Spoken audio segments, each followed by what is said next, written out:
next one up is called Why Did I Read This? Because I probably should have just DNF'd it, but I was stubborn and I stuck with it and hoped it would turn out for the best. But unfortunately, it ended up being like one of the worst books I've read. And then the middle tier is just called Meh, because, just as the tier suggests, it was sort of middle of the road, nothing great, nothing bad, nothing exceptional. Then the second the top tier is called Solid Writing, because it's just a book with good writing. It's a good book, I enjoyed it, but it didn't necessarily make my favorites list. And then the very, very top is called Be Still My Heart, because these are books that personally mean a lot to me, books that I really resonated with, whether it be the characters or the plot or the ambiance. And this is not necessarily like the best literature or the best, writing, but something about it really called to me, which is why I put it in this top tier list. And I also want to just put a little disclaimer here, I guess, that the books that I like and that I call favorites may not necessarily be books that you enjoy or that you would call your favorites, right? I mean, because reading is so subjective. The books that I suggest are not necessarily the books that I really love, and the books that I thought were like pretty good books and would suggest are not necessarily books that I would put in my favorites list, if that makes sense. Yeah, so, okay, rambling aside, let's just get into it. So the very first book that I have here on my list, this is not in any order, so I'm just taking the first one as I see it. So the first book is called The Emotions by Jean-Paul Sartre, and I don't know if I'm saying that last name right. I know he's French, but like I can never say Sartre correctly. Anyways, yeah, so I read this book because I've been meaning to read it for a while. I picked it up at a thrift store like a couple years ago, and whenever I started reading it, it just always made me lose interest, not because like the subject is bad, but it's just so difficult to understand for me. Like it's written in a way where it seems academic, and he's explaining, like the psychology of our emotions, kind of delving deep into that topic and trying to understand where they come from. But I personally had such a tough time reading it that I don't know if I understood everything fully. So for that reason alone, I can't rank it like super high. But because I don't understand it, I can't really rank it like super low. So I'm just gonna put it like in the mess section. Yeah. Okay. So the next one is called Blood Over Brighthaven by M.L. Wang. And oh my god, you guys, this book is amazing. It is literally, I think, one of the best books I've read this year. It just the plot, the whole world building that she puts into it. It's such a unique world, and the magic system is so unique as well. Like I've never read a magic system like this. And you can definitely tell that she took a lot of cues from computer science and coding. I think she even writes in the acknowledgments section that she had a lot of help from her dad trying to understand the computer science like theories, so she could implement it in her writing, and that definitely comes through. So yeah, I was just in awe of this book. I think it's a fantastic book. I think that if you love strong female protagonists, if you love solid world building and sort of like a steampunk, Victorian, Edwardian, like aesthetic, you would enjoy this book. It sort of has that, like new technology in a old world vibe. And what else do I have? This book does have a little bit of romance, but it is not, I think,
this book. I know that this book was actually self-published a while ago, but I think it was republished by like a bigger, like an actual, like publishing company. So maybe that's why it's getting like this new a flood of people reading it and rating it. But I think it's gotten good reviews so far. So yeah, I stick by that sentiment as well. So yeah, okay. For that reason, I will put this in the solid writing tier, because I know, I just went on and on about how good this book was and how it was like so amazing, but I'm not gonna put it in my top tiers list or section, because I don't think it's the type of book I would necessarily go back and reread, and I think that's an important criteria to have if you're putting a book in your top tier God list. So yeah, I would recommend this book. I think it's a great book. It's really well written, but I wouldn't necessarily go back and reread it because it's sort of sad. So I'm not gonna spoil anything, but yeah, just be prepared to know that. Yeah, so I'm gonna put it here in the solid writing section. Okay, so the third book is Howl's Moving Castle by Diana Wynne Jones.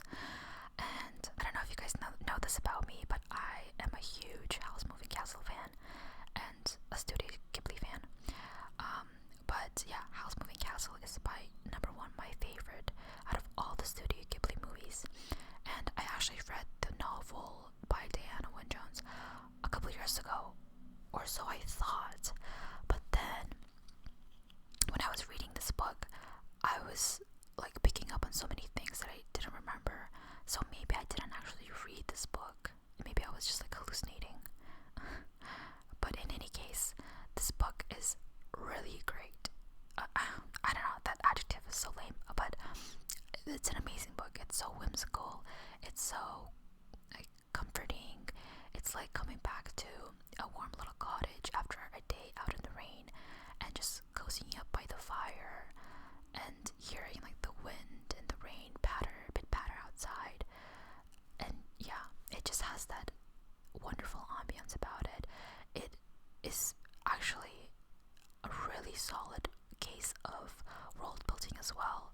Like, the world is so unique, the different types of magic, how magic is implemented in the world, the charms and the curses and all of that. It's so wonderfully weaved into the story, and it's not like in your face.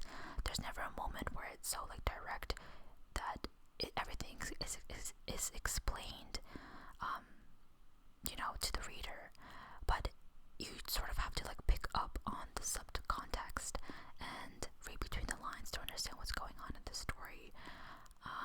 And then eventually it does get a little bit revealed towards the end and whatnot, but I don't think it's as direct as a lot of other books make it out to be. So yeah, I love this book. I think it's a great book, and I don't think it's overhyped at all. But the movie does a really great job of depicting the world in its own way, and I don't know, I think the book and the movie are both great on their own. I don't know if I prefer one over the other, but the movie also has a very special place in my heart. So yeah, I'm gonna put this in the Be Still My Heart category, because yeah, I love this book so much. I love the story so much. I'm gonna take a sip of my coffee.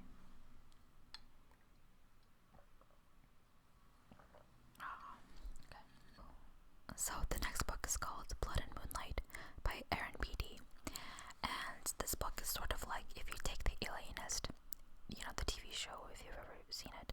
If you take The Alienist and you put it in a fantasy setting, or if you put it in like Bloodborne, that's what this book is sort of like.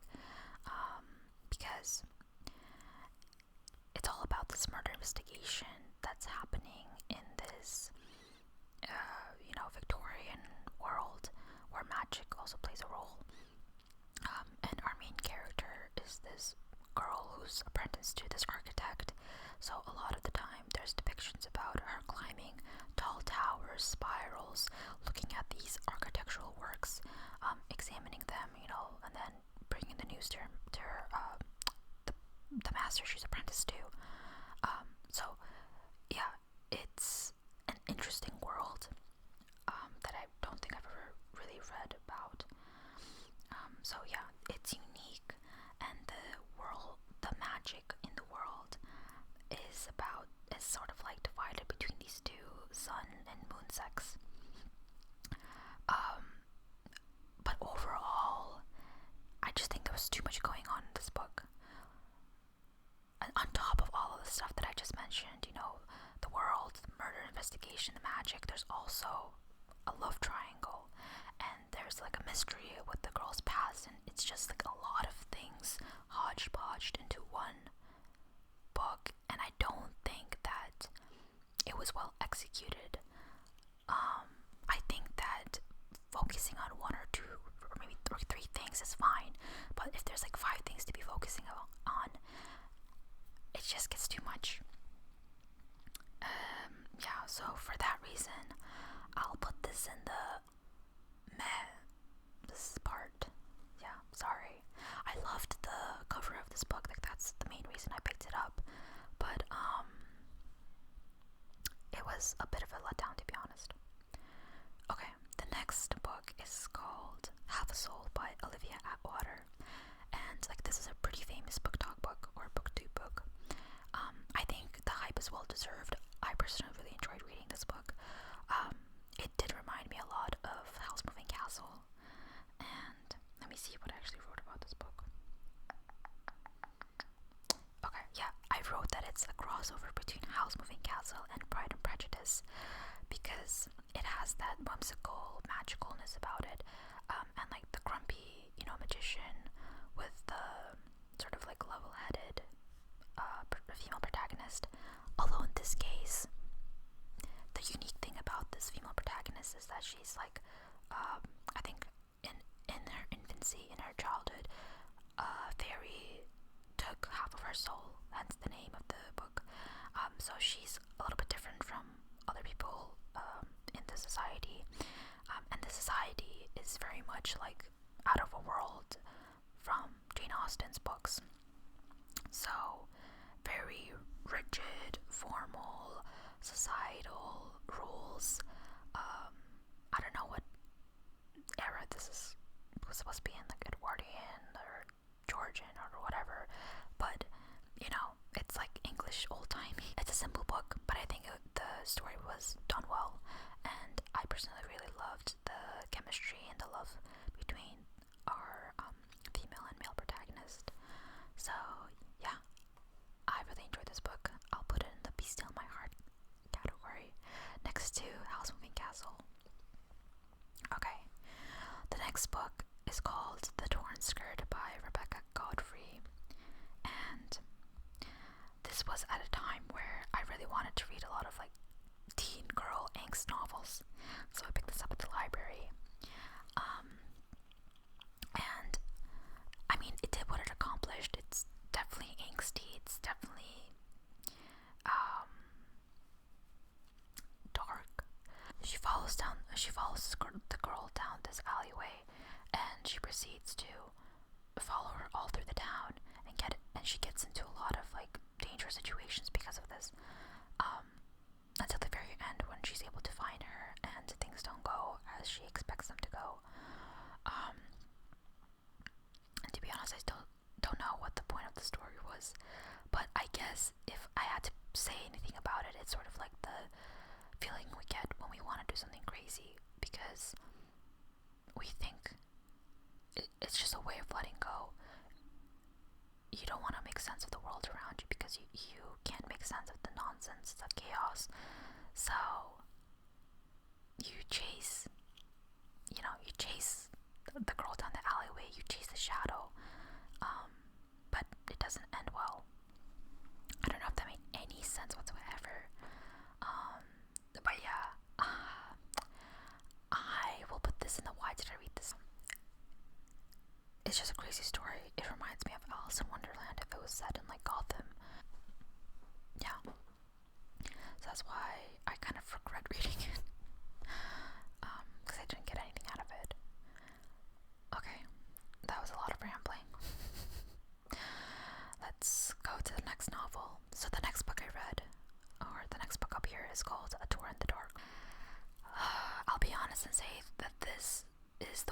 book I've read.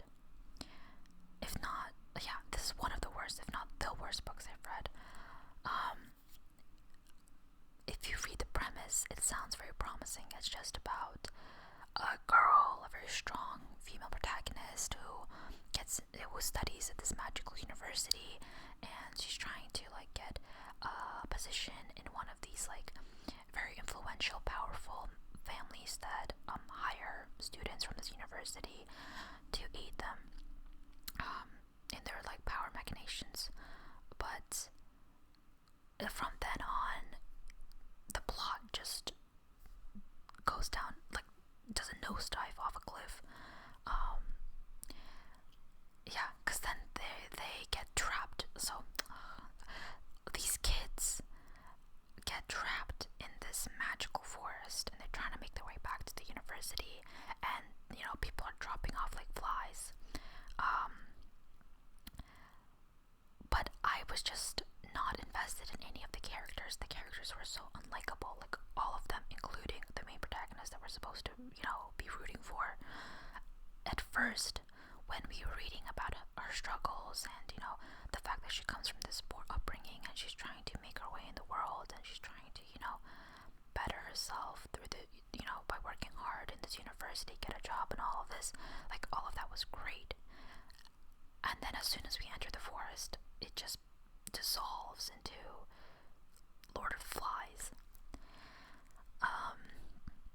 Which I don't like Lord of the Flies. And there's also this stupid love story between her and like another kid. And it's so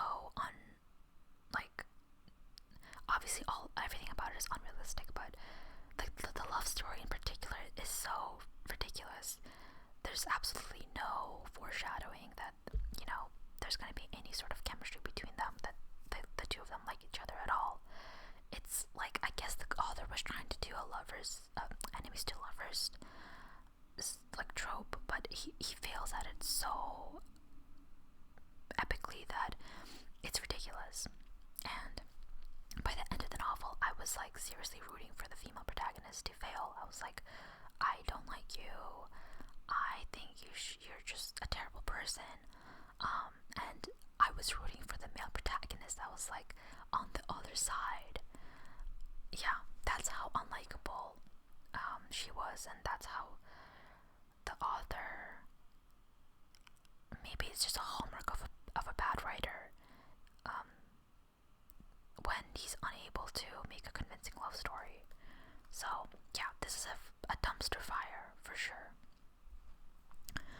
Okay, the next book is called Arabella by Georgette Heyer, and this is when I was on the whole kick of reading these very like Jane Austen love stories. So I got this recommendation off of Reddit, out of all places, and I read it, but I did skim a little bit because like after the halfway mark, I got so annoyed by, again, the female character that I just had to finish it as quickly as possible. I think Georgette Heyer is a little bit overhyped.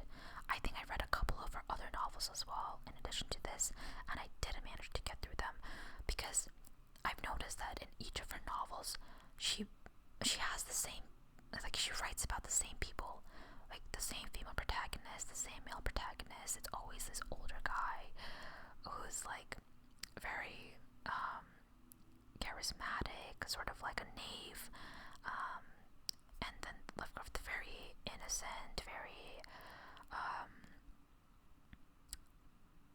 ordinary female character, which is, on the surface that's fine, but they just have no substance. There's nothing about them which makes them compelling as a character. And yeah, I just think that the writing and everything is just so surface level about this book. So yeah, I'll put this in the why did I read this section, because I really should have DNF'd it after I read up to the halfway mark and realized that there wasn't anything amazing about this book. Okay, the next book is called The Goblin Empire. Oh, not The Emperor, my bad. The Goblin Emperor by Catherine Addison.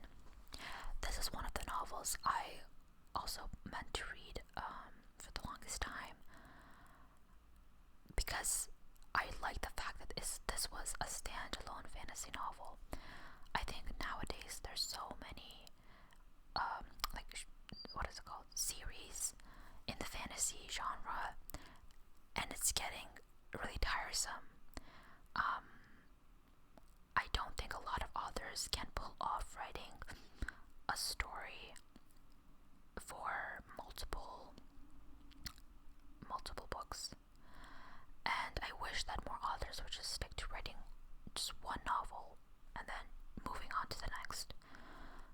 But that's a personal opinion. I know a lot of people really enjoy those fantasy series. I just think it's just overdone. Anyways, this book is about a kid who is sort of like the unwanted child of this Goblin Emperor, and he is brought back to the capital from exile because his father and all of his siblings or male siblings died. So now he's crowned emperor, and he has to sort of like manage the court, trying to make his way, dodge all of the attempts to grab power from his hands. And I was all about that premise. I was like, this sounds awesome. It's set in a fantasy world. It's about goblins, which we don't really have a lot of books about, and it's sort of this Machiavellian political intrigue novel, right? But again, the character building, it's the character of the kid emperor is so annoying. It's sort of like that, I don't know if there's a word for this, but like when the male, or not the male, just whatever, the main protagonist is, is it called Mary Sue? Is that what it's called? Like, when the main protagonist is beloved by all the people, and everything kind of goes his way, and people are so enamored by him that they just like fall at his feet. Like, it's very unrealistic if this is set in a very treacherous political world for people to be so accepting of this new emperor that came from exile and not try to stage a coup to take the power away from him.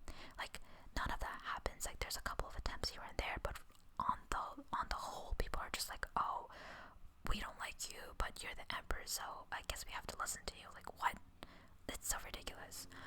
And another thing I really disliked about the main character is the fact that he definitely has shortcomings, and he's aware of them, but instead of trying to improve it, he's just like, oh, well, I'm so this and I'm so that. Like, I guess that's that's all I'm good for. I'm just a loser emperor. I can't do anything. Like, he's so disparaging of himself, and that's just his whole justification for the way he acts. Like, no, if you know that you're falling short of all these qualities that an emperor should have, you should try to do your best to improve yourself and be the kind of emperor that your people deserve. Like, I don't know, I just felt like it just left such a bad taste in my mouth. Yeah, I really did not like this book at all. So I'll put this in the why did I read this section as well, because like, some of it had some merit, like some of the political stuff was like pretty interesting, whatever. But yeah, I regretted reading this book. I don't think I would recommend it to anybody. Okay. The next book is called Blackford Manor by J.W. Gray, and I found book from watching the Blackford Manor little YouTube show clip or whatever. And actually, J.W. Gray is the partner of the guy who created Over the Garden Wall, which is one of my favorite shows ever. Wonderful, wonderful story. If you haven't seen it, I highly recommend. So I watched the Blackford Manor little snippet on YouTube, and I was like, oh, this is pretty interesting. Let me order and read the book. Massive regret, because this failed to live up to that expectation. Like, it's strange in that I definitely see that the creator probably meant to have a multi episode series, and it's like he took the synopsis of each series of each episode and he put it all together in this book. Like, that's sort of the vibe I got. But yeah, to be honest, nothing much happens here. It's about this girl who goes into this like manor trying to get a job as a maid, and like something sketchy is going on, something supernatural. And I mean, she doesn't really investigate it, but things happen, and as the reader, you're picking up on the clues, you're like figuring out the mystery.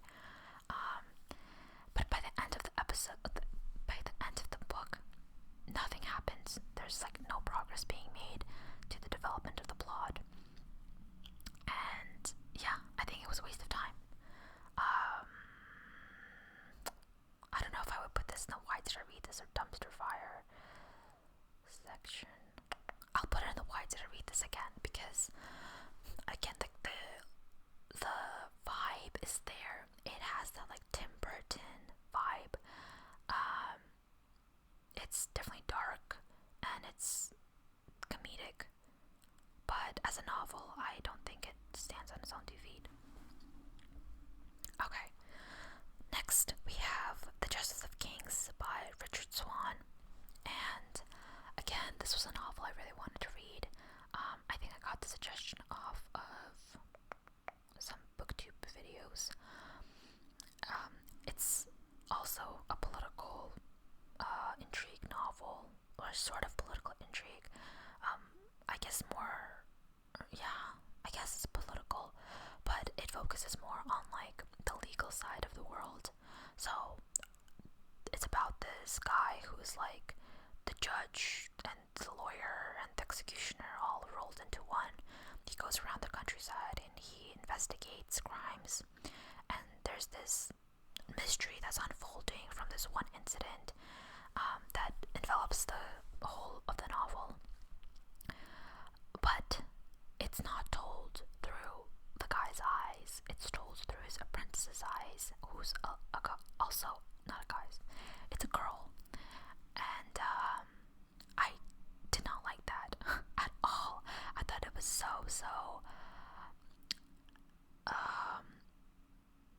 like, it was such a missed opportunity. I feel like the main character, the lawyer, was so much more compelling than this girl who's like just your typical angsty teenager who's like whining about the road, whining about the fact that she has to like do this job, and he picked her off the street and he kind of like took her under his wing because he saw the potential in her. And throughout the novel, it's always repeated, oh, you're gonna make such a great lawyer, you're so full of potential, blah blah blah blah, you're gonna be the best.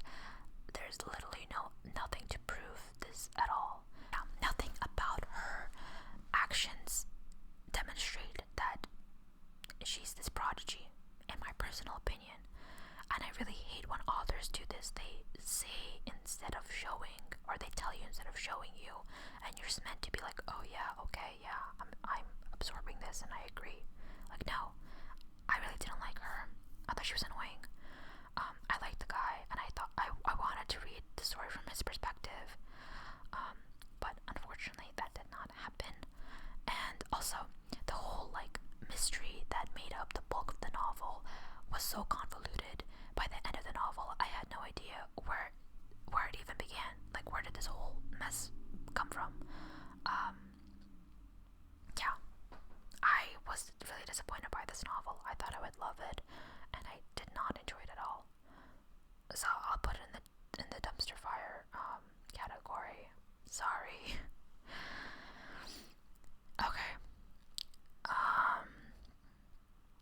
Let me drink my coffee. So then we have Strike Your Heart by Emily Northo. So this author is apparently a famous French author, and I'll be honest and say I was drawn to this novel by the cover. So I picked it up. It was a short read.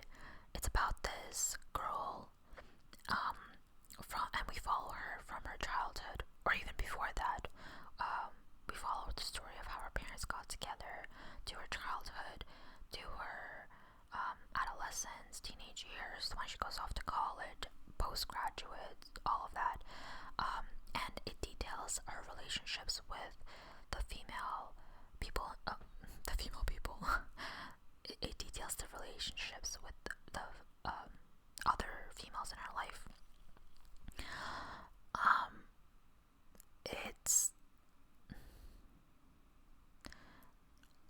I don't think any of the characters in the novel are good. We have the narcissistic mother, we have the selfish, a self-absorbed mentor. Something else happens later on in the novel that introduces a crime element to the story, which was not there before. And yeah, it's just, I guess, it just tries to look at the relationships we have with our own mother, with the female figures in our lives, and shows that not all of it, not everybody has great people in their lives. And I guess it sort of says, you shouldn't be bound by those relationships if they don't serve you. At least that's what I got from it. Overall, what do I think about this novel? Overall, I think I empathized with the main character, with her coming of age, and her relationship with her mother. But I think the ending was just very abrupt. It kind of happened out of nowhere, and it sort of happened off screen. I think this is more of a book about the ideas rather than like the story, like the plot. But I guess it had some good things about it, but it wasn't great, so I'll just put it in the meh section. Yeah. Okay. I think this is one of the few nonfictions I've read, if not the sole nonfiction. It's called Why We're Polarized by Ezra Klein. Ezra Klein is actually, I think, the co-founder of Vox, the media company. And this book is a couple years old. I think it came out like 2016. I just haven't read it until this year. It does, sort of a good job about explaining the factors of why, as this book suggests, we're so polarized in this country. But it falls short in giving any useful recommendations for how to fix it. So, for that, I'll put it in the meh category. Yeah, I don't think it was that illuminating. And to be honest, this is my gripe with nonfiction novels. Like, very few times I think a nonfiction novel is warranted, because a lot of the information that you can pack in a book like this can be condensed in like an essay or like an article. I don't understand why authors feel the need to like write 200, 300, 500 page books about a topic that can be summarized more easily.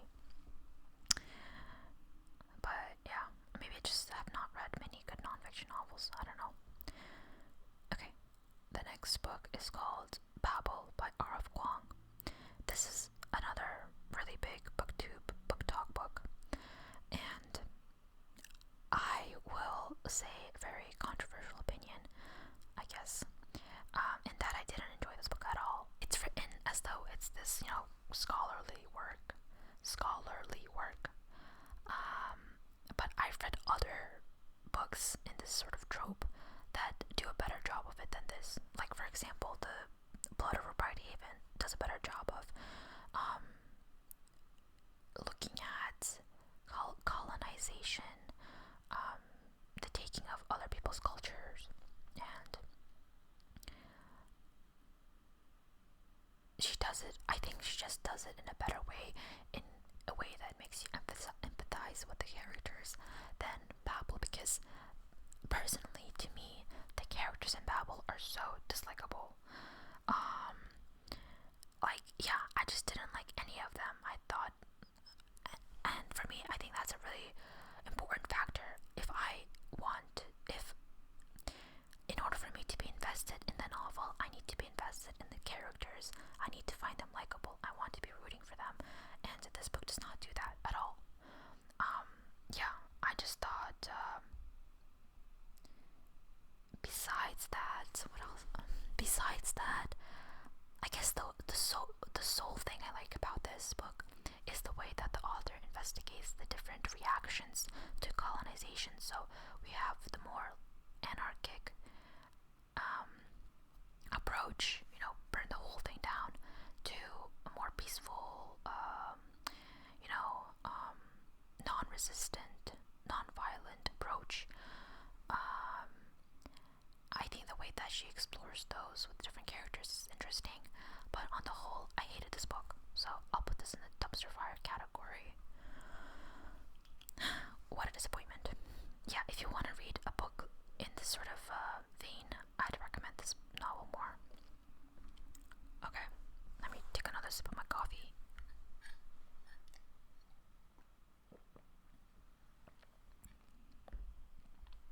Okay, so the next novel is called Bad Kids by Zijin Chen, and this is a book I picked up in the library. It's a crime novel, and to be honest, this is one of the darkest novels I've ever read. It is brutal, it is gory, it is disgusting.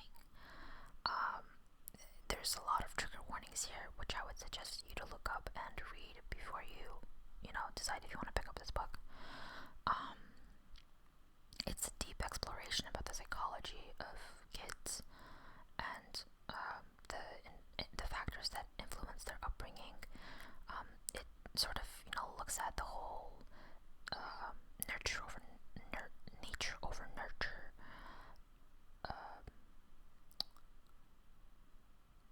argument, and it makes you question, do kids grow up to be evil, or are they innately born with that in them? The premise of the novel is that a couple of kids witness a murder, and they then go on to blackmail the killer, which is crazy, right? Like, I've never read another book where this happens. And it sort of goes on to explain the relationships between the kids and the killer and all of that. And I think that it's an interesting novel to discuss. But it's not a happy novel. It's not a novel I would reread. So, I don't know. It's not necessarily a meh book, because even after I closed this book, I still kept thinking about it. Like, it was just so jarring to me. But it's not a novel that I would read again. It's not a novel that I enjoyed a lot. I'll put it in the solid writing category, because it's a work of solid writing. But again, I'd recommend it if you want to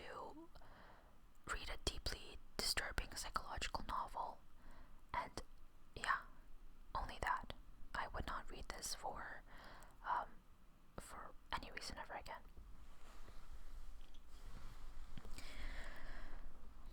Okay, the next book is called How Do You Live by Genzaburo Yoshino. And this is a book I picked up in Japan, in the airport when I was leaving. It's about a boy and kind of the conversations he has with his uncle about life, about growing up, about the world. It's very much a coming of age novel, and it's sort of similar to Sophie's World, if you've ever read that, because it's, it's philosophical, it's psychological. I think it's a good book for not young adults, but like tweens, like children, 12, 13, that are also on their journey of growing up and looking at the world with new eyes. But nothing about this novel really said anything meaningful that I didn't already know. So I'll put this in the mess section as well. Don't get me wrong, I would rank this book higher than these books. Sort of like in between these two categories. But I just don't think it was that groundbreaking. Yeah. Okay, so then we have Northanger Abbey. I hope I said that right. By the not the infamous. Let me just take a sip of my coffee again. I feel like I'm getting thirsty.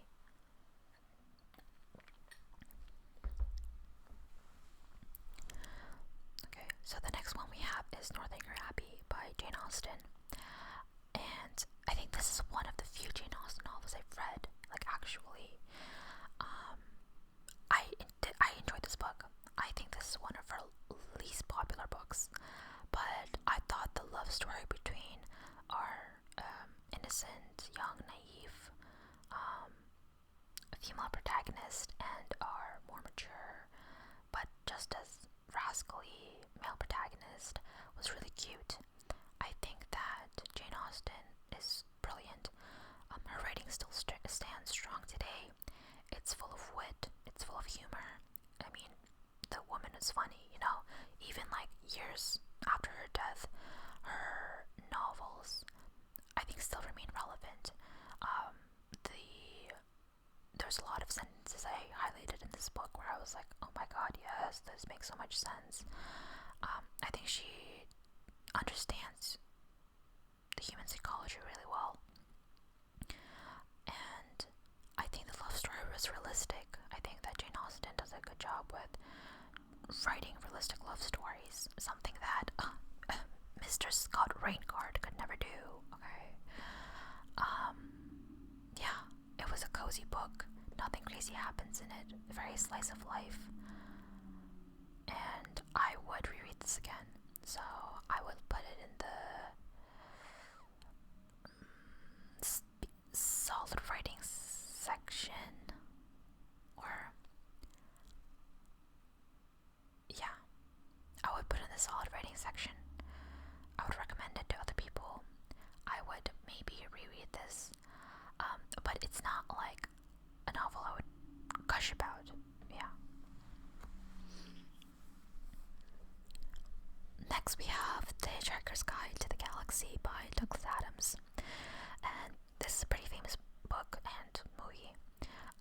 One thing I didn't realize about this book is that there's actually multiple in the series.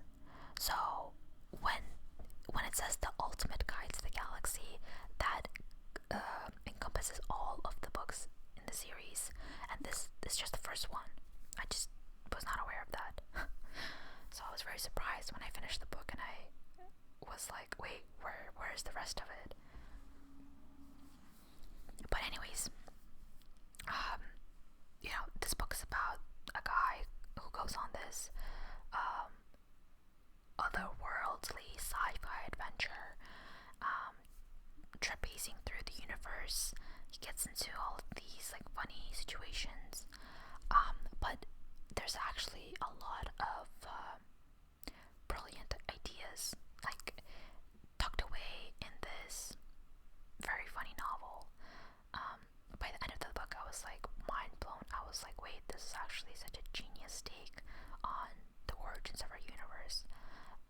it's just so fascinating to contemplate. So I definitely want to continue reading the series, read the next book. It's very funny as well, so I would put this in the Be Still My Heart category. I think. Yeah. Okay. Next we have The Familiar. And this is by Leigh Bardugo, who's a very famous writer. I was really excited about this novel, and I think if you watch a previous video of mine where I talk about like books I'm excited to read in the upcoming year, last year, I talk about this novel, and I was initially really excited for it because the idea of the book is like amazing. It's about this girl who's living in the golden age of Spain, and she's a converso, I think. So she's from a Jewish family background, but she has to convert, or she has to hide her heritage because during this time it was really dangerous to be Jewish.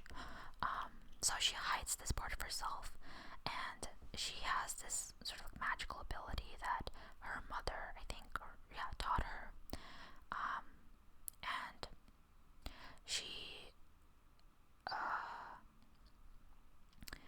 is discovered by her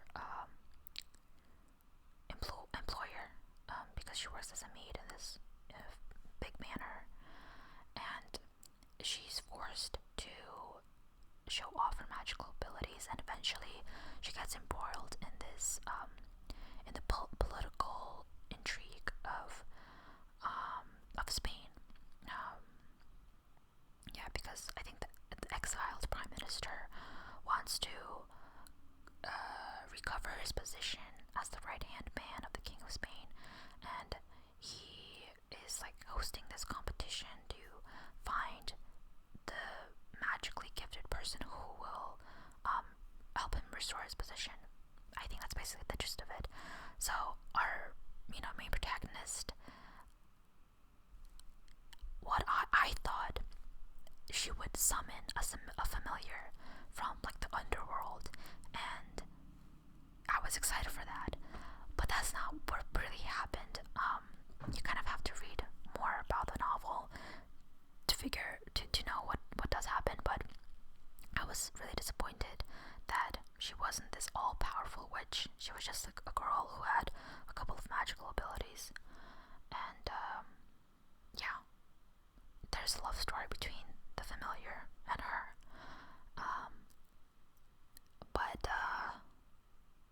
like he wasn't that interesting, if I'm being honest. Like, it's very much, if you take Twilight and you put it in like golden era Spain, is what you would get.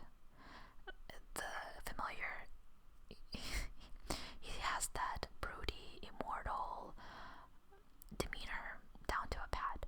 Is very similar to Edward Cullen from Twilight. And you would think, like, after a millennia of being a familiar, you would have a more interesting personality, but no. I guess just being hot is his personality. But the writing, I mean, you can tell Leigh Bardugo knows her craft. She's a good writer. The one thing I got annoyed by, though, is the staccato of her writing. What I mean by that is she would have really short sentences, one after the other. So instead of it being like a very flowing prose, it would be like, then he did this, then I thought this, then we went together here. Then it was like very much like that, and I didn't like that. It was to the point where that was all I could concentrate on. So kind of a letdown. But I don't know if I would put it in the solid writing or the meh section.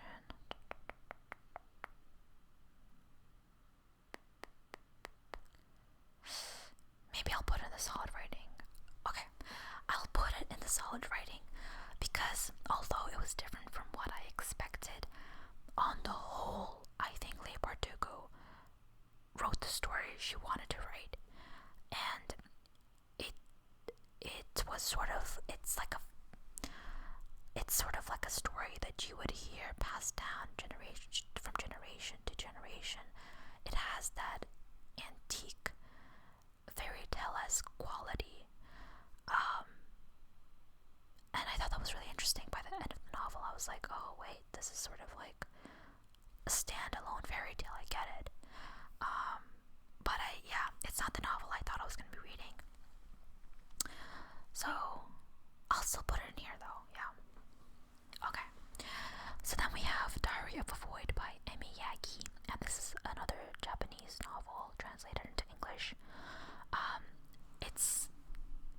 I love Japanese books like this because they're so trippy. It's about this woman who works in, a very patriarchal company, as is typical in Japan, and she's sort of treated as a servant by everyone around her in this company. She's made to do things that are not in her purview. She's made to go up, get coffee, do the copies, do other people's works, and she's not treated very well. So she one day decides to tell people that she's pregnant, even though she's not.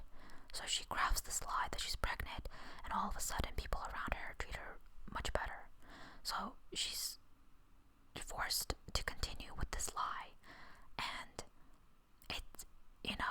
it's sort of written in this stream of consciousness, where nothing much happens, but then a lot of things do happen if you take a closer look at it. And it's also very deeply psychological and philosophical. It talks about, the treatment of women in Japanese society. What does it mean when women are treated well only when they're pregnant? Does that mean that women are only objects to, give birth to babies, and people don't treat them as humans based on their own, selves? It's interesting to think about. And I don't know if I want to spoil what happens at the end. Yeah, I just think it's interesting. I think that if you love those sort of introspective, quiet books that investigate the meaning of life and our roles in our societies, then I would recommend this novel.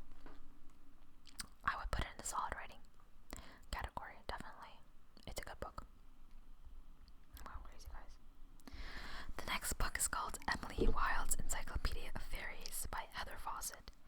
And this was the second Heather Fawcett book I read this year. The first one I'll talk about later. But yeah, another famous booktube novel, book talk novel. I think it deserves the hype. I really enjoy the story. It's very cozy. It has an ambiance of sitting in a little cozy cottage while there's a winter storm outside and the white snow is falling all over the woods.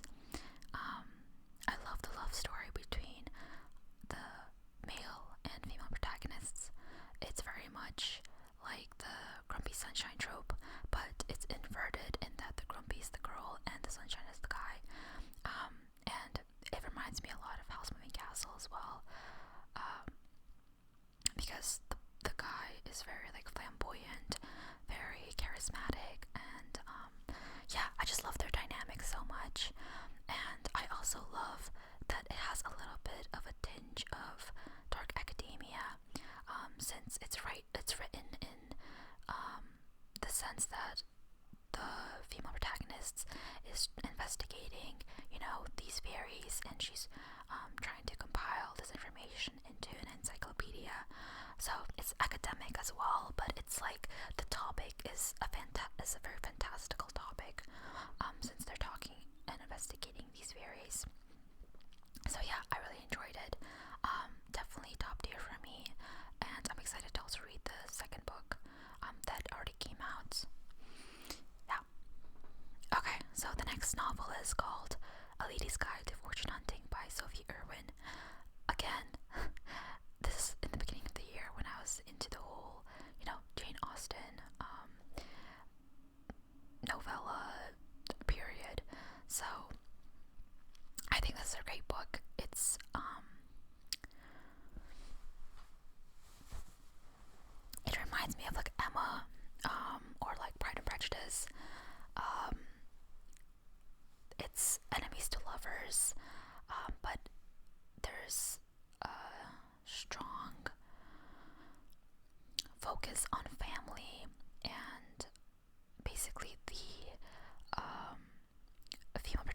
protagonist is trying to marry a wealthy bachelor so that her family can get out of debt because her parents have passed away and she's the eldest. So yeah, I loved the female protagonist. I thought she was so spunky, so she was strong in her own way in that she was trying to achieve her goal of marrying this wealthy bachelor, even though she came from a very not well-off family. And just like, watching her strategize and make moves, it just made me so in awe of her and her intellect, and I was rooting for her, and I wanted her to, reach her goals. And the guy was there, he was fine, he was whatever. But yeah, I really enjoyed the book because of the female protagonist. So this is a top tier book for me. I loved it so much. The next novel is called Haunting Adeline by, I forgot the author, but this is a really famous booktube book. Usually I'm not somebody who reads or listens to all the recommendations on booktube or book talk, but I gave in because I'm like, I do like dark romances.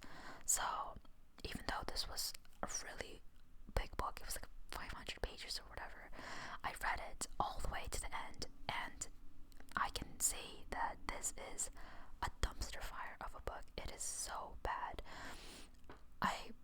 I should have DNF'd it long ago, like I don't know, like in the beginning stages of when I was reading it, but I was again stubborn and I wanted to stick with it. But yeah, it was not worth it. I don't think there's anything really compelling about this book. There's certain lines where I highlighted and I was like, wait, this actually is like really good, but the story is just ridiculous. It's a ridiculous story. It's about this girl who moves into this mansion. She finds the diary of her deceased like grandmother or whatever, reads what happened to her, and this guy like stalks her, and he's like really creepy, but apparently he's also this like savior of children from this like dangerous criminal underbelly, and it's just ridiculous. Like, if you're gonna make a dark romance, then just do that, okay? I hate when the authors try to moralize the actions of their psychotic male protagonists. Like, no, he's a terrible person, there is no saving grace, you don't have to make him out to be this hero because he's clearly not. Like, it's just ridiculous. So yeah, I did not enjoy that book at all. Anyways, the next book is called Cave of Bones by Lee Berger. This is the second nonfiction book I read last year, and I picked it up because I was interested in reading about like the expedition, or the archaeological expedition that they were conducting into like the not Neanderthals, but like our prehistoric ancestors, basically. Again, this falls into the same issues I had with the previous nonfiction book. It's like a lot of this novel was just, it could have been condensed into an essay or like an article. Like 50% of this book, 50% of this book was about how Lee Berger was going on a diet to be able to fit into these very narrow not caves, but like the hole in the cave. And it's like, why are you reading about, like, why are you writing about this? This is so uninteresting. Like, I'm here for the history, for the anthropology, for the archaeology, and you're talking about your weight loss. Like, come on. Yeah. I'll put in the why did I read this section, because it did talk about, the finds that they uncovered. It talked about the history, the archaeology of our prehistoric human ancestors, but it just was, I just really did not enjoy the perspective of how it was written. Okay, the next book is called The Archive of Feelings by Peter Strahm. This is a wonderful novel. It's about a man who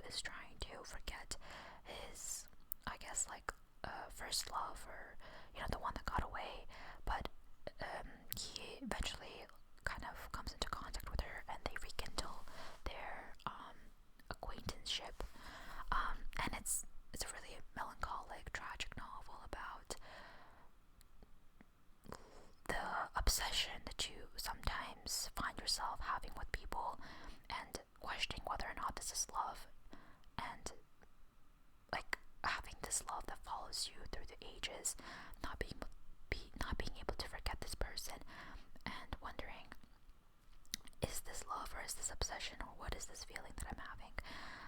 I think it's really well written. It's very introspective.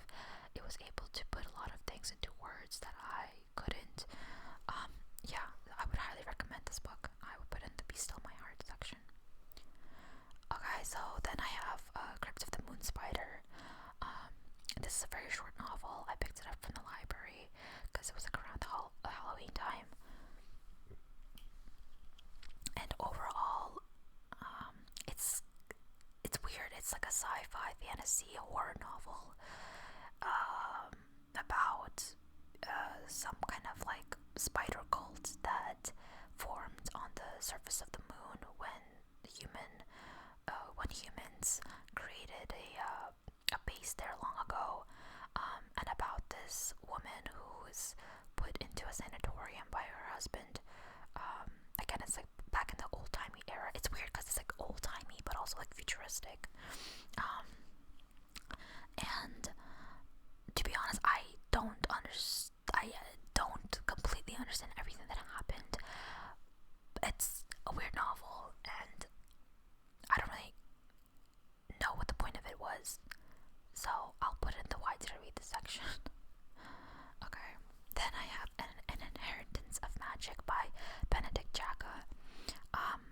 This was a pleasant surprise. I honestly didn't have much expectations for it, but I picked it up and I enjoyed it, you know.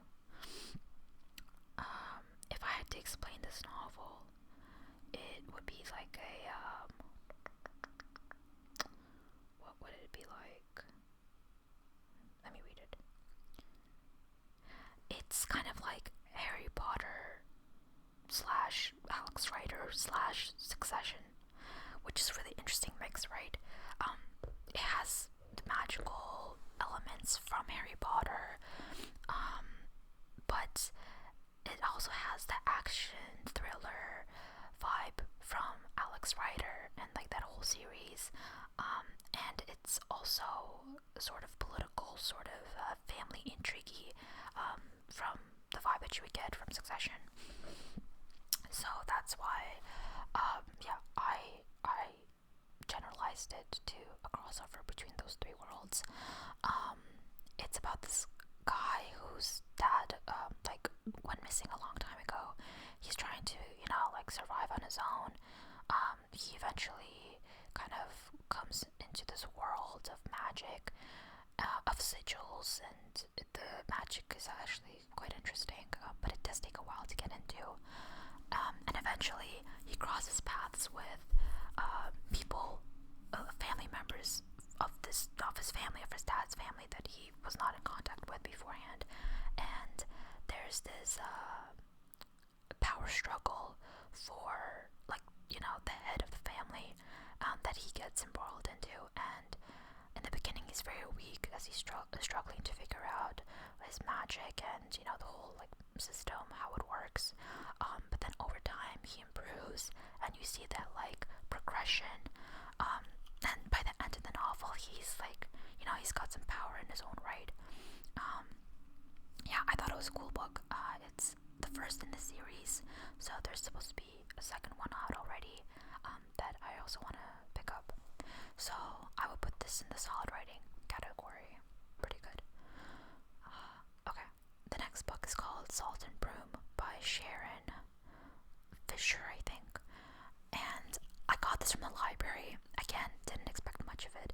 I picked it up because of the cover, and I was really pleasantly surprised because this book, it's actually a retelling of Jane Eyre by Charlotte Bronte, but it has like a magic twist because Jane Eyre turns out to be a witch, and she, again, it kind of follows the same pattern where she falls in love with the count or whatever, the guy from the manor. But they do a better job of depicting that whole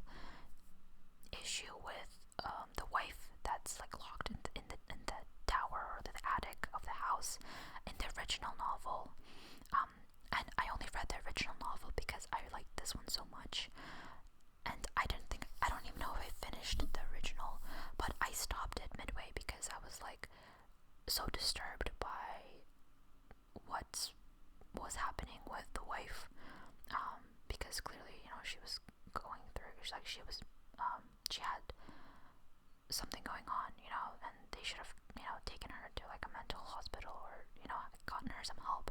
But instead they locked her away, and I thought I was so disturbed by that. I felt so poorly for her. Again, if that's what was going on, I didn't finish it, but that was sort of where I stopped reading. And I liked the way that it was depicted in this retelling much more.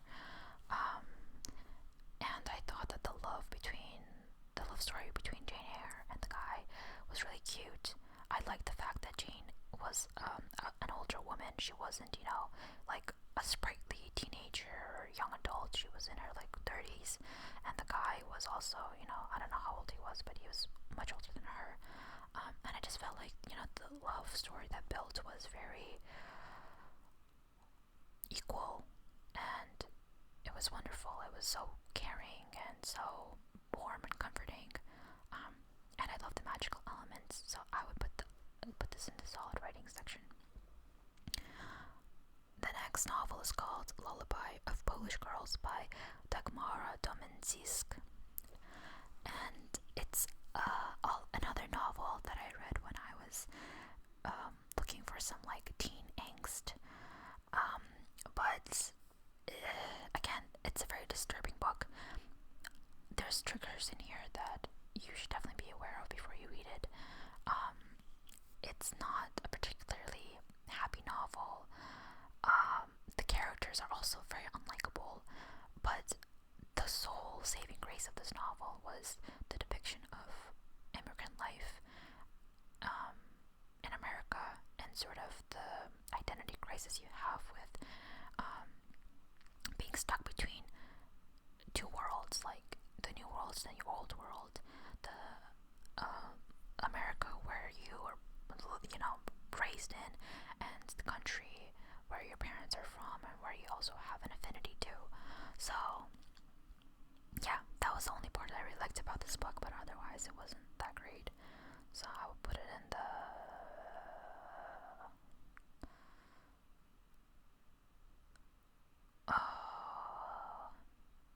why did I read this? Yeah, because something really disturbing happens that is very jarring. Okay, second to last book is The Idiot by Elif Bottoman.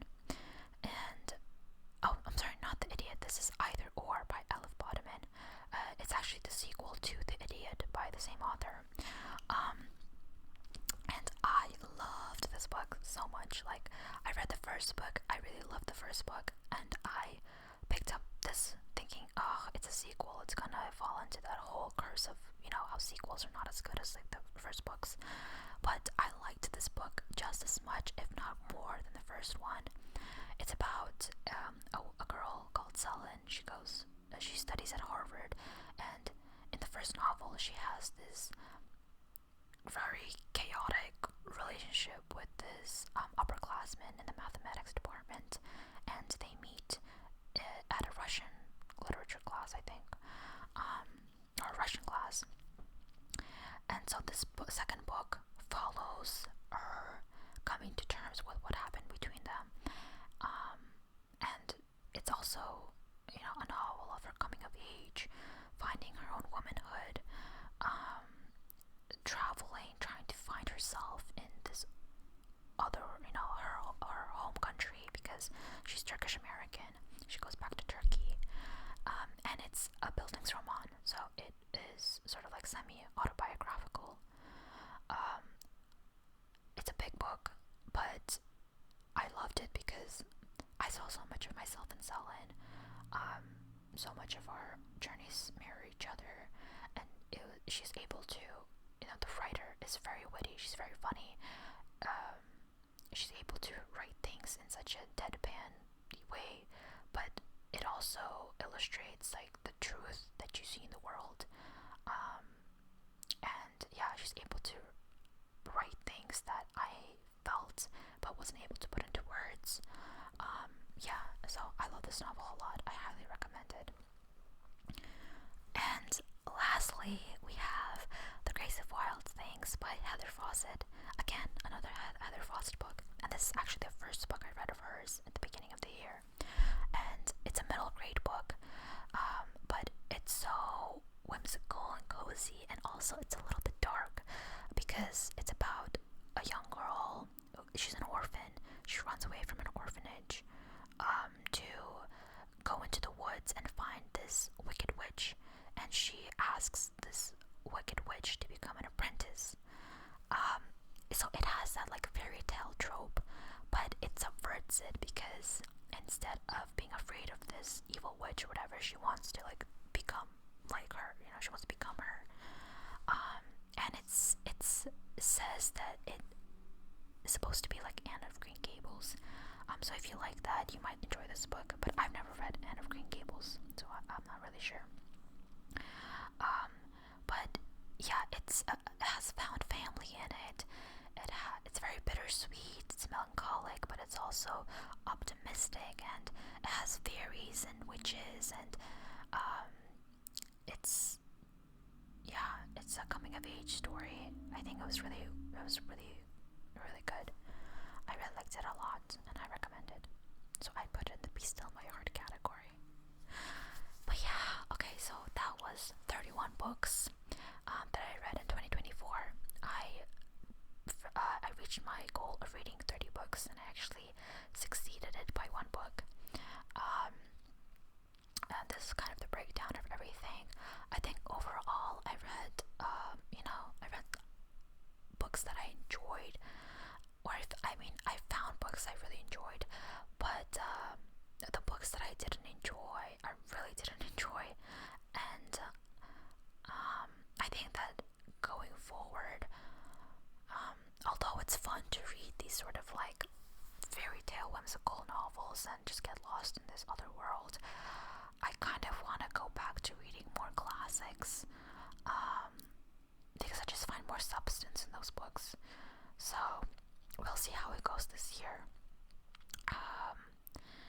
But yeah, I hope that this was interesting. I hope that I got a few of you to stay till the end, and hopefully some of you found books that you would like to read on your own time. I'd love to know, what books did you enjoy reading last year or didn't enjoy reading, and yeah, I just want to hear more of your thoughts. Did you read any of the books that I mentioned? What